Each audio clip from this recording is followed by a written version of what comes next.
सुख हवे की विद्या, सुखार्थी चेत त्यजेत विद्याम, त्यजेन विद्या विद्यार्थी चेत त्यजेत सुखम, सुखार्थी न कुतो विद्या, कुतो विद्यार्थीनः सुखम.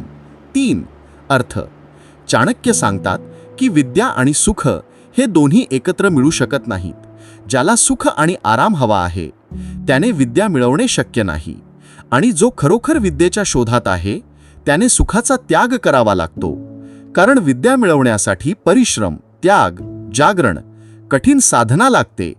आरामाच्या मागे धावणारा कधीच खरा विद्यार्थी होऊ शकत नाही. म्हणून ज्याला जीवनात मोठेपणा, ज्ञान आणि खरे यश हवे आहे त्याने सुखसोयींचा त्याग करून कठोर अभ्यासाला स्वतःला वाहून घालावे. त्यागातूनच खरी विद्या मिळते. हा फक्त छोटासा अंश आहे, पण लक्षात ठेवा, ही तर फक्त सुरुवात आहे. संपूर्ण व्हिडिओ ऑडिओ ऐकण्यासाठी खालील लिंकवर क्लिक करा आणि आमच्या चॅनलला सबस्क्राईब करायला विसरू नका.